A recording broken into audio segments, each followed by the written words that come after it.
The Watchers and the Nephilim, giants between scripture and legend. There are moments in ancient literature when a very small doorway opens into a very large world.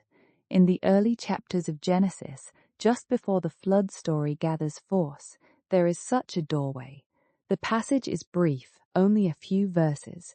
It speaks of divine beings or sons of God seeing human women, taking wives and fathering figures remembered as mighty ones of old.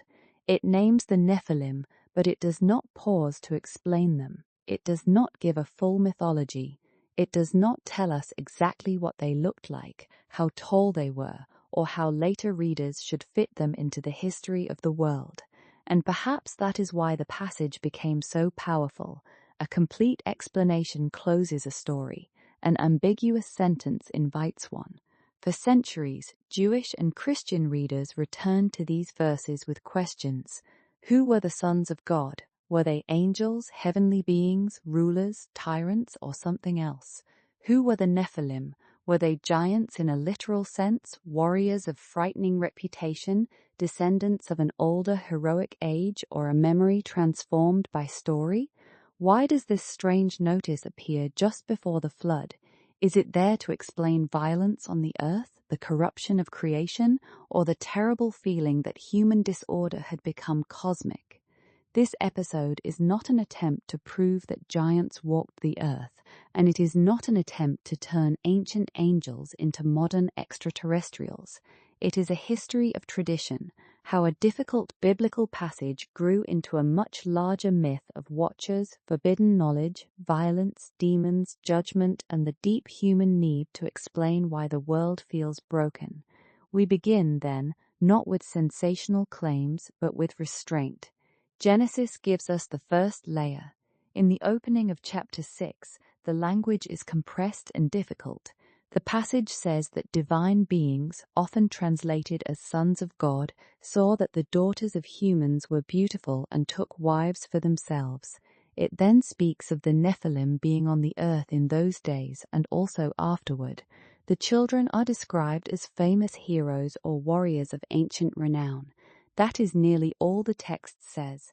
It does not give their measurements. It does not describe skeletons. It does not describe a hidden civilization. It does not use the later vocabulary of the Watcher's story.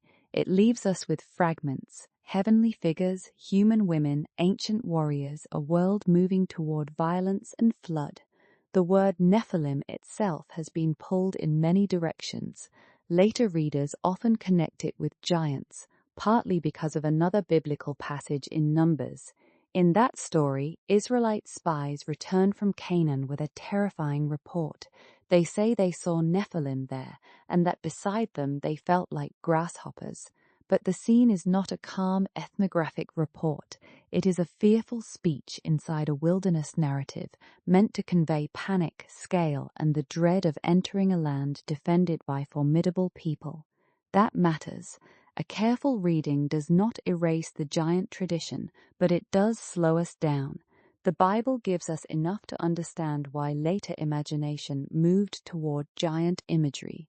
It does not give us enough to treat every later claim as established history. Ancient texts often work this way. A short phrase becomes a seed. Later traditions water it with new anxieties and new hopes. The world behind Genesis and Numbers was a world in which kings could be described in heroic terms, ancestors could loom larger than life, and divine human boundaries were imagined with seriousness. Across the ancient Near East and Mediterranean, people told stories of beings from before the present age, heroes, monsters, semi-divine rulers, ancient sages, and cosmic rebels. But we should be careful with comparisons. The Nephilim are not simply Greek titans under another name. They are not automatically Mesopotamian figures with a Hebrew label. They belong first to the particular textual traditions that preserve them. The next layer comes from the literature of the Second Temple period, especially the collection known as 1 Enoch. Here the brief biblical doorway opens into a full landscape. In the Book of the Watchers, the sons of God become watchers, heavenly beings who descend to earth, take human wives, and transgress the boundary between heaven and the human world. Their story is not only a story of forbidden desire, it is also a story of forbidden teaching. The Watchers reveal arts and knowledge that, in the logic of the text, accelerate human corruption, weapons, ornaments, sorcery, signs, and powers that should not have been given in that way. The children of this union become giants, violent and devouring. The earth cries out under bloodshed. Heaven responds. Judgment is announced. The Watchers are bound. The flood becomes not only a disaster, but a cleansing answer to cosmic disorder. This is a dramatic expansion of Genesis. It gives names, motives, scenes, and consequences. It turns ambiguity into narrative. But we should also say clearly what this expansion is. 1 Enoch is not a single book written on one afternoon by one author. It is a collection, preserving traditions that developed over time. Parts of the Enochic tradition circulated widely in early Judaism. Fragments connected with Enochic literature were found among the Dead Sea Scrolls, showing that these stories mattered in Second Temple manuscript culture. Later, the Book of the Watchers and related traditions would influence Jewish and Christian imagination in different ways.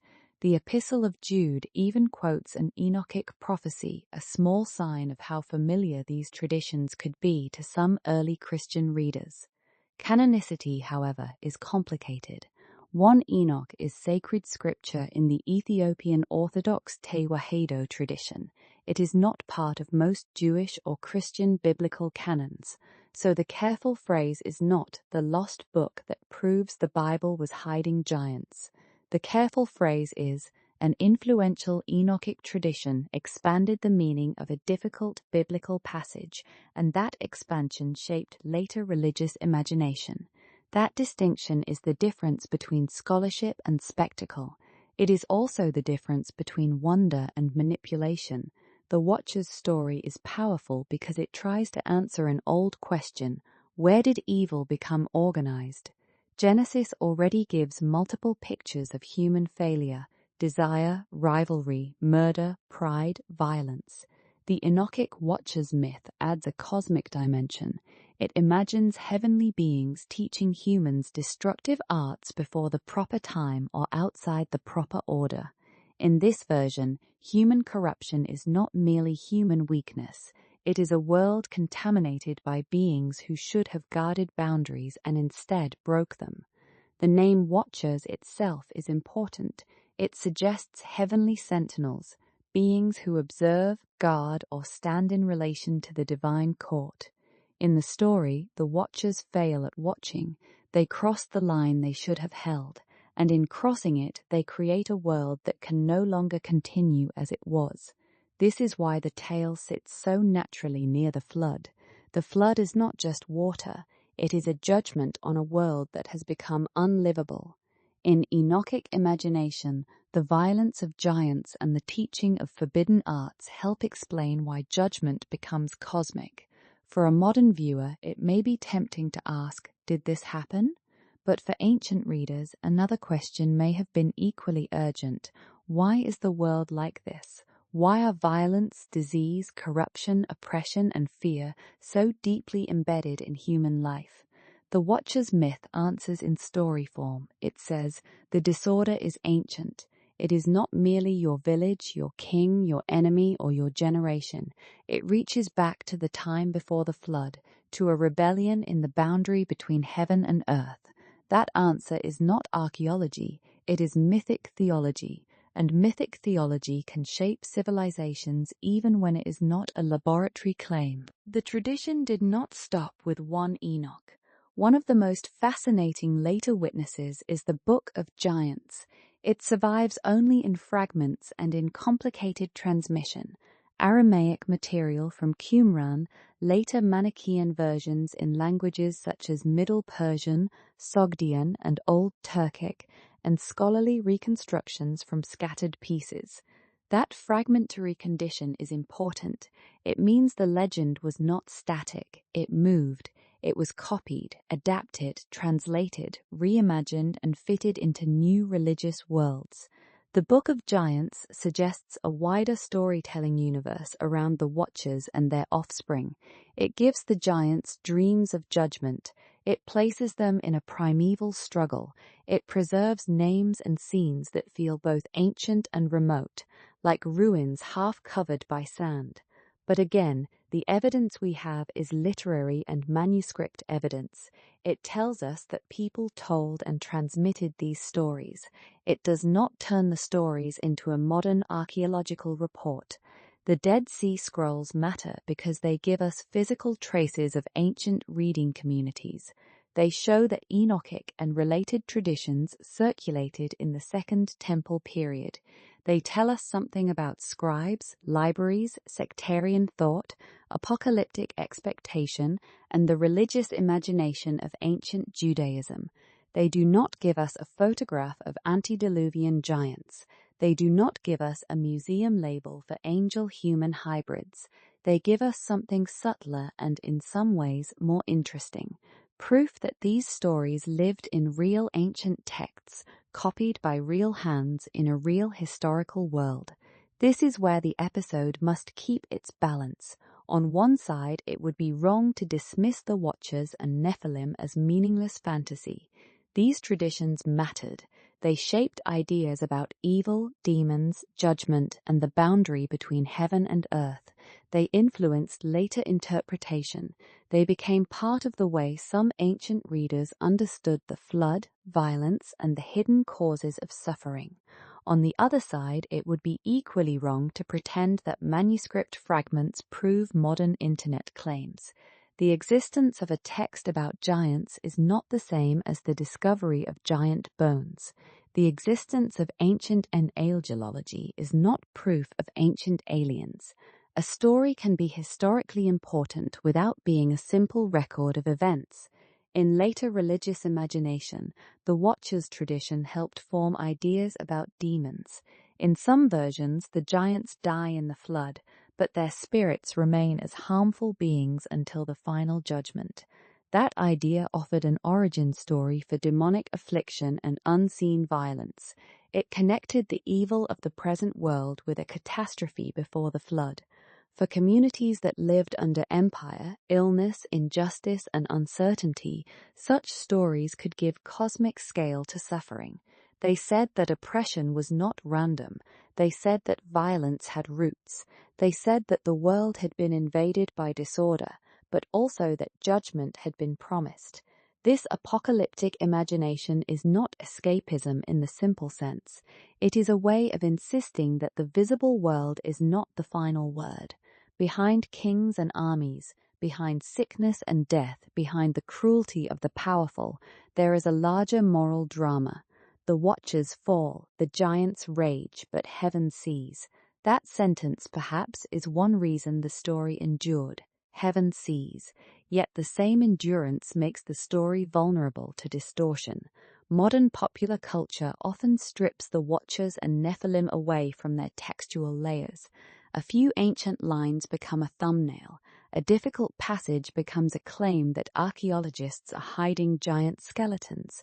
A Second Temple Jewish myth becomes a story about extraterrestrial genetics. A fragmentary manuscript tradition becomes forbidden history. This is not harmless. It teaches people to confuse interpretation with evidence.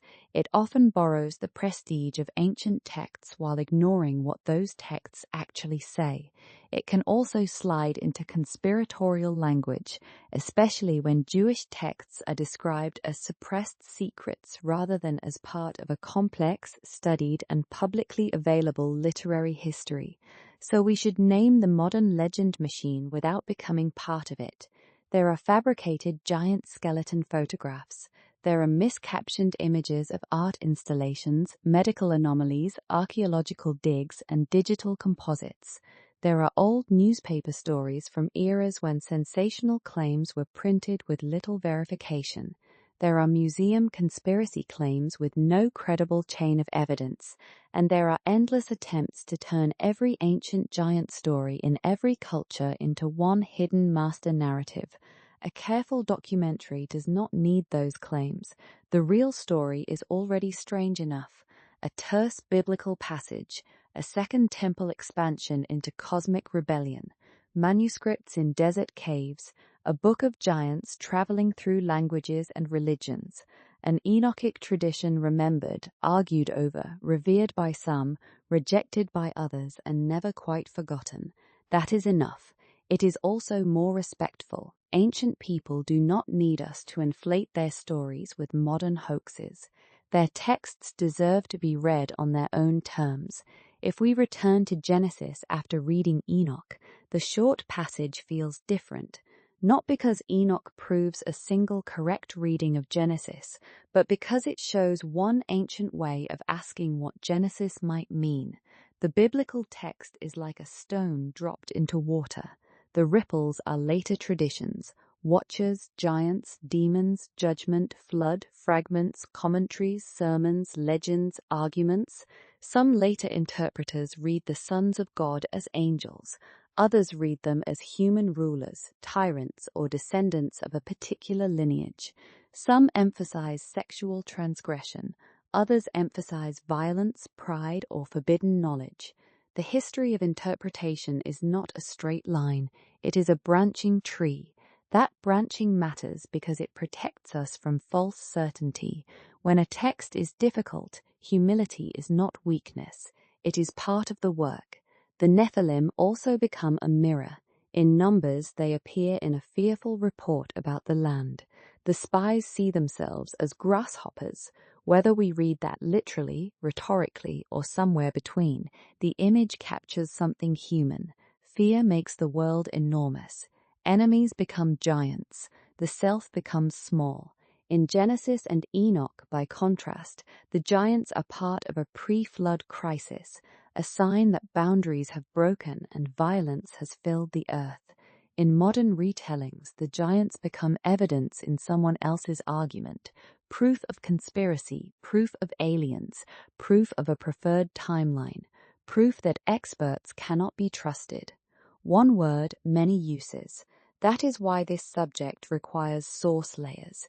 Genesis is one layer, Numbers is another, 1 Enoch is another, the Book of Giants is another, early Christian reception is another, Ethiopian preservation is another, medieval angelology, occult speculation, modern fantasy, pseudo-archaeology, and internet myth-making are still other layers. If we collapse them into one flat story, we lose the very thing that makes the tradition historically fascinating. We lose time. We lose transmission. We lose the way communities remake inherited words to answer new questions. And in the case of the Watchers, the questions were never small. Why do heavenly beings fall? Why does knowledge become dangerous? Why does violence spread? Why does the world need judgment? Why do the dead, the demonic, and the pre-flood past continue to haunt the present? Why do a few ancient verses generate centuries of commentary? The Watcher's story is one ancient answer, because the boundary between heaven and earth was violated, and the consequences reached every level of creation. That answer may not be the answer a historian gives, but historians can still study why it mattered. There is another kind of humility needed here. Humility before religious meaning. For some communities, Genesis is sacred scripture. For others, 1 Enoch is also sacred. For still others, these texts are studied as ancient literature, theology, or cultural memory. A documentary can be historically critical without being dismissive. It can say, this is what the sources say, this is how traditions differ, and this is what archaeology can and cannot confirm, while still recognizing that these stories have carried meaning for real people across centuries. The Watchers tradition is not only a monster story, it is also a meditation on responsibility. The Watchers are powerful beings. They know more than humans. They occupy a higher order. Their failure is therefore not ordinary failure. When the powerful cross boundaries, the vulnerable suffer. When knowledge is given without wisdom, it becomes destructive. When desire is joined to domination, the result is violence. When those who should watch over the world exploit it, the earth itself cries out. Read that way, the story remains disturbingly current. Ancient readers did not need our technologies to understand the danger of power without restraint. They imagined it in heavenly terms: watchers who stop guarding and begin taking, giants who consume, knowledge that spreads without moral order, a world that becomes filled with violence. The flood that follows is terrifying, but in the logic of the story, it is also a declaration that violence does not reign forever. Judgment comes, the hidden is seen, the proud are brought low. This is why the Watcher's myth belongs to apocalyptic imagination. Apocalyptic writing often reveals what ordinary sight cannot see. It pulls back a curtain. It says that history is not merely the visible sequence of empires and disasters. There is a moral architecture behind it. The present age may feel chaotic, but heaven has not lost the thread. For modern viewers, that world may feel distant. We do not usually explain violence through rebellious heavenly beings, yet we still tell stories about corrupted systems, forbidden knowledge, technological danger, hidden causes, and powers that should have protected people but instead exploited them. The symbols change, the anxiety remains. That may be one reason the Nephilim never disappear for long. They stand at the edge of the human and the more than human. They belong to a time before ordinary history, but they keep returning in later imagination. They are frightening because they are excessive, too large, too violent, too close to the divine, and too deeply implicated in human suffering. But the most important lesson may be about reading. The Watchers and the Nephilim teach us how traditions grow. A few verses become interpretation. Interpretation becomes narrative. Narrative becomes theology. Theology becomes manuscript culture. Manuscripts become fragments. Fragments become scholarly reconstructions. Reconstructions become popular books, sermons, films, arguments, and internet myths. At every stage, something is preserved and something is changed. The task is not to freeze the tradition in one moment. The task is to know which moment we are looking at. When we look at Genesis, we should see a brief and difficult passage. When we look at Numbers, we should see a fearful report using the memory of Nephilim to describe terrifying inhabitants of the land. When we look at 1 Enoch, we should see a developed Watcher's myth about cosmic rebellion, forbidden teaching, giants, violence, demons, and judgment. When we look at Qumran and the Book of Giants, we should see ancient manuscript circulation and the movement of legend through communities and languages. When we look at modern giant skeleton claims, we should see a separate phenomenon, not ancient evidence, but modern myth-making about evidence. Keeping those layers separate does not make the story smaller, it makes it richer. Because then the Watchers are not reduced to a yes or no argument about bones. They become part of a much larger history of how people use story to think about evil. The ancient world did not leave us a laboratory report about the Nephilim. It left us texts. It left us fragments. It left us names, images, fears, hopes, and interpretive trails. Those trails lead through Genesis, through Enoch, through desert manuscripts, through early Christian quotation, through Ethiopian preservation, through later legend, and finally into our own age of digital speculation. And at each point, the same ancient doorway opens again. Who crossed the boundary? What did they teach? Why did violence fill the earth? Who remembers the world before the flood? And what do we do with a story that refuses to become simple? Perhaps we end where the tradition began, with a few difficult lines standing before the flood, refusing to explain themselves completely. There were Nephilim on the earth in those days, the text says, and also afterward. The phrase is haunting because it is unfinished. It gestures backward to an age we cannot enter, and forward to rumors that will not die. It gives just enough for memory to begin working. The Watcher's story is one of the most influential ways that memory worked. It turned the silence around Genesis into a drama of descent and judgment. It imagined heavenly beings who should have watched but fell. It imagined giants whose violence made the world groan. It imagined a flood not merely as water, but as the answer to a broken cosmic order. And it left later generations with a warning. The boundary between knowledge and wisdom, power and restraint, heaven and earth, is not a boundary to cross lightly. So the Watchers and the Nephilim remain with us, not because modern hoaxes make them believable, but because ancient texts made them meaningful. They are giants of interpretation as much as giants of legend. They show how small passages can cast long shadows, and they remind us that myth and history often meet not in easy answers, but in the disciplined act of asking what kind of evidence we have, what kind of story we are reading, and why that story mattered enough to survive.